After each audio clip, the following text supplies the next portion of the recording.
Selamat sahabat sekalian, pada kesempatan ini saya kembali akan membawakan satu tips mengenai protein dan polong-polongan. Nah, saudara, berbicara tentang gizi atau nutrisi, biasanya orang berpikir tentang protein. Bahkan ada yang mengartikan nutrisi sebagai protein. Dan umumnya orang akan sangat takut kekurangan protein. Lalu saudara, kalau bicara protein, yang teringat pertama adalah daging.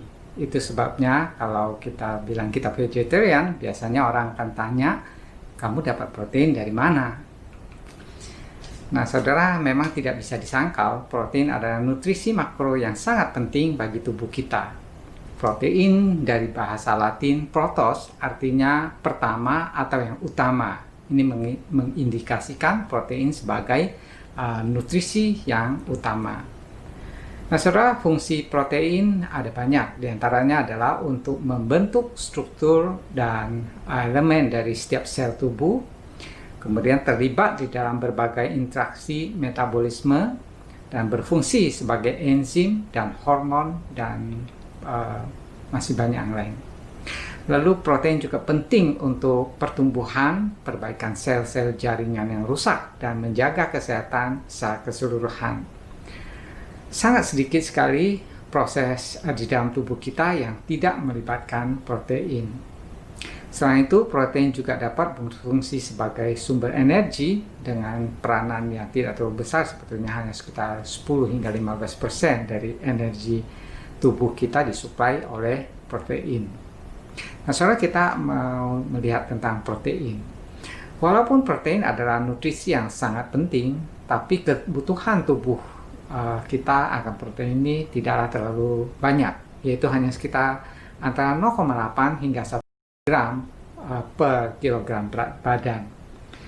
Jadi, seumpama saudara beratnya 50 kilo dikali dengan 0,8 hingga 1 miligram, jadi diperlukan sekitar 40 hingga 50 mg protein untuk kondisi tubuh yang normal. Kalau sakit atau olahraga berat, tentu perlu lebih banyak sedikit.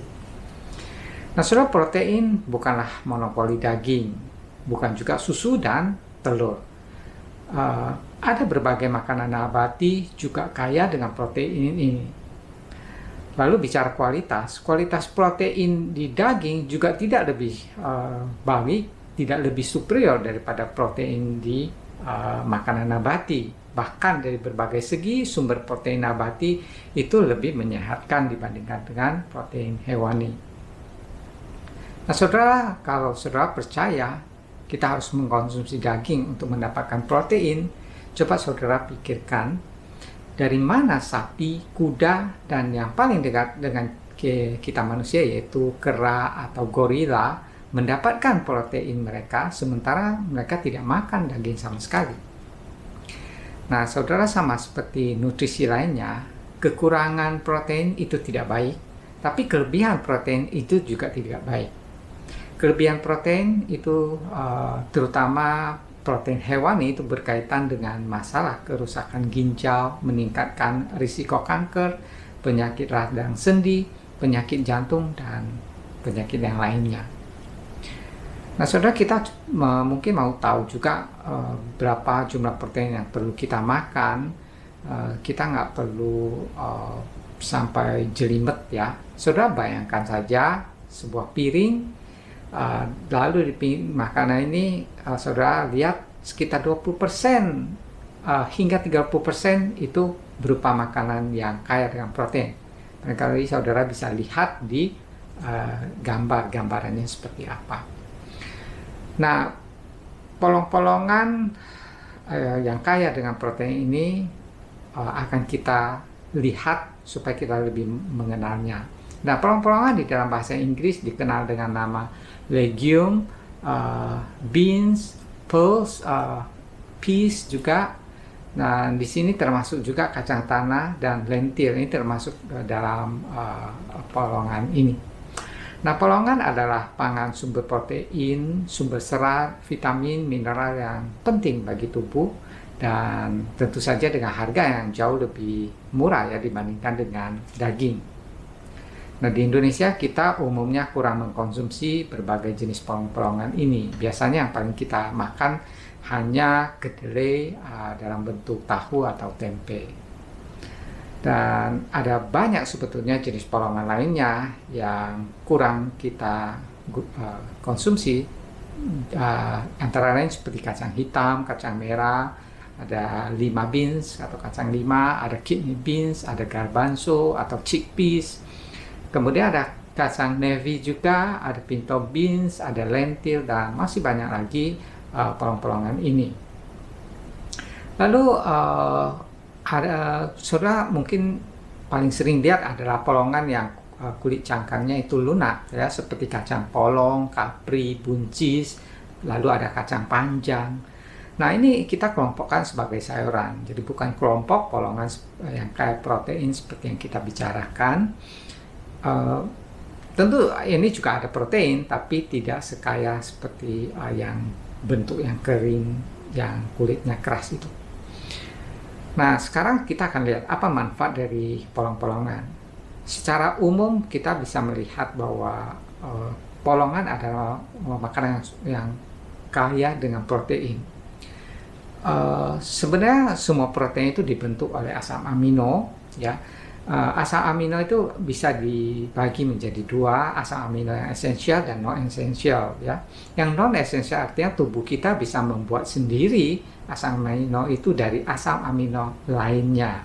Sementara yang esensial itu artinya tubuh tidak bisa membuat sendiri, jadi harus kita mendapatkannya dari makanan yang mengandung asam amino tertentu tersebut.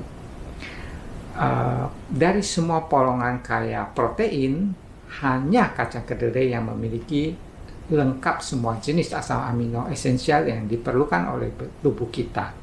Tapi saudara, tidak berarti bahwa polongan yang lain itu tidak bagus atau kurang bagus, ya, karena ketidaklengkapan asam aminonya, karena kekurangan asam amino tertentu di polongan selain kedelai ini dapat dengan mudah kita peroleh dari sumber makanan yang lain. Contoh, biji-bijian seperti beras, jagung, dan biji-bijian lain, kemudian kacang atau nuts, ya. Ini semua adalah makanan yang kaya dengan asam amino esensial yang tidak dimiliki oleh polong-polongan itu. Jadi, dengan mengkombinasikan kedua jenis makanan, yaitu polong-polongan dengan biji-bijian, kita mendapatkan semua jenis asam amino esensial yang diperlukan tubuh secara lengkap. Dan berikutnya, manfaat kedua, polongan ini adalah makanan yang padat dengan nutrisi, ya. Ada nutrisi penting, diantaranya adalah asam folat.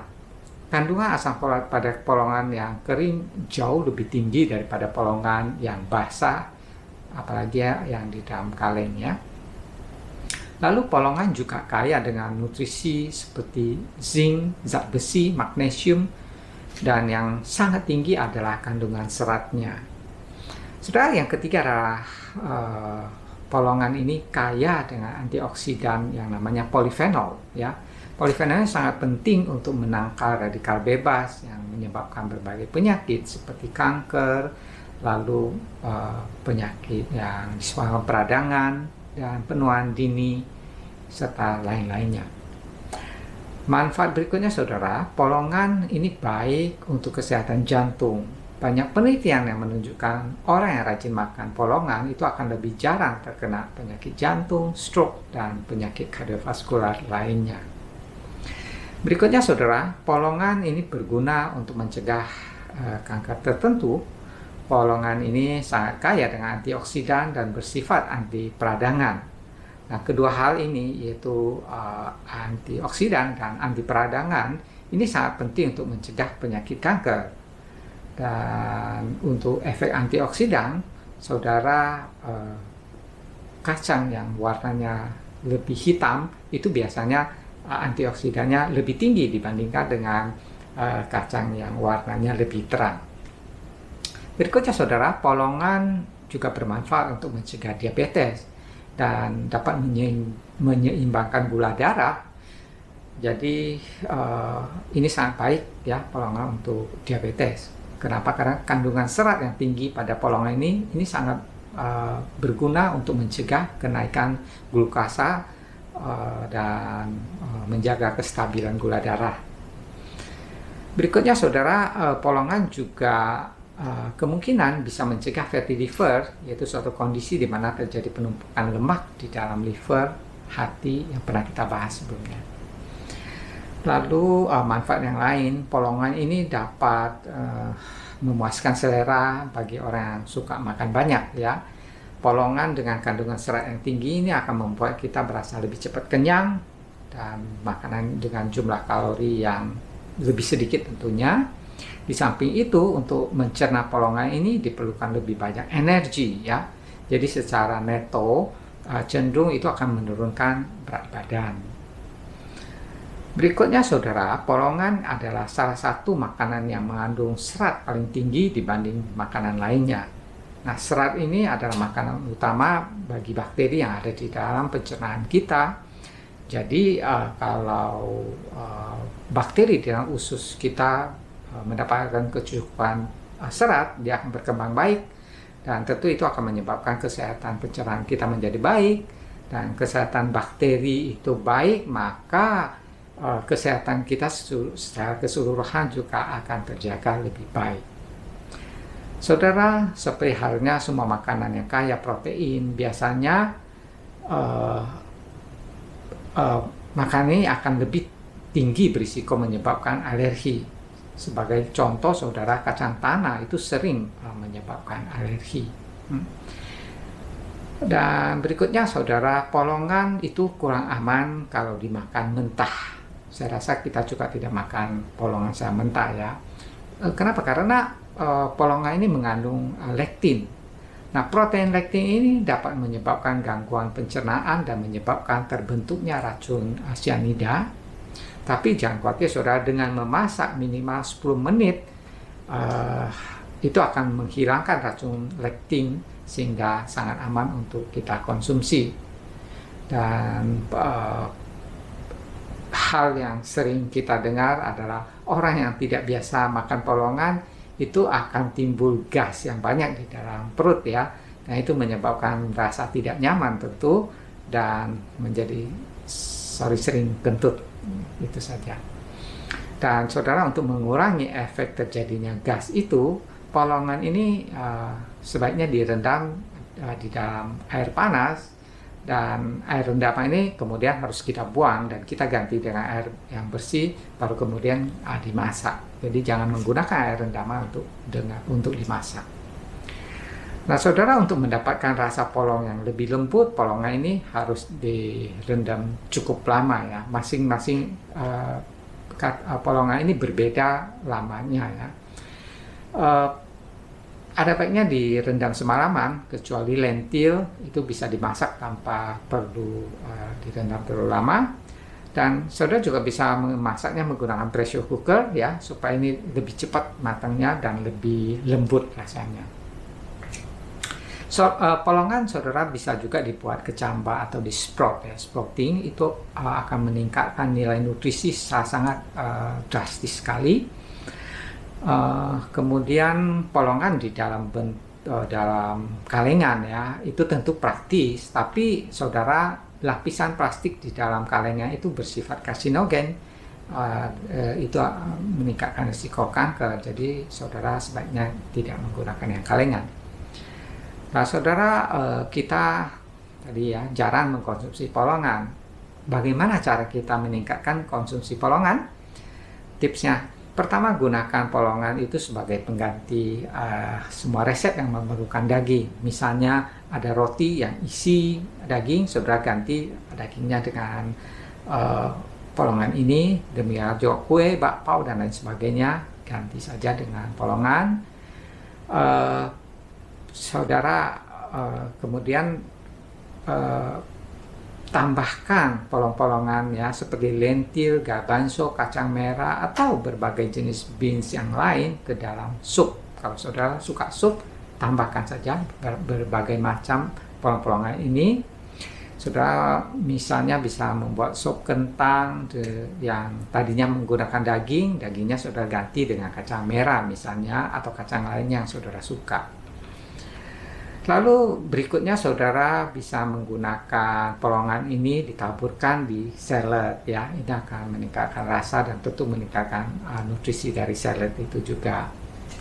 Berikutnya saudara, garbanzo atau chickpeas. Ini adalah salah satu polongan yang sangat tinggi protein dan sangat banyak digunakan di berbagai makanan Mediterania ya. Dan juga makanan Timur Tengah serta makanan India ini banyak menggunakan chickpeas ini. Nah, chickpeas atau garbanzo ini juga bisa dibuat menjadi hummus. Caranya di blender, dimasak di blender, kemudian ditambahkan dengan olive oil yang baik, kemudian juga tambahkan wijen dan dikasih jeruk lemon ya, serta bisa kasih bawang putih. Nah ini setelah di blender ini menjadi spread ya, untuk biasa digunakan untuk dioles di roti atau dibuat cocolan roti yang bundar ya. Ada juga yang menggunakannya untuk cocolan wortel yang sudah dimasak dan lain sebagainya. Lalu kalau saudara masak nasi, saudara juga bisa campurkan dengan sedikit lentil, ada yang lentil orange, coklat, dan sebagainya. Itu akan meningkatkan nutrisi dan mungkin lebih enak juga. Demikian saudara pembahasan kita tentang protein dan polong-polongan ini. Semoga ini bisa meningkatkan kesehatan saudara dan keluarga. Kiranya Tuhan memberkati. Shalom.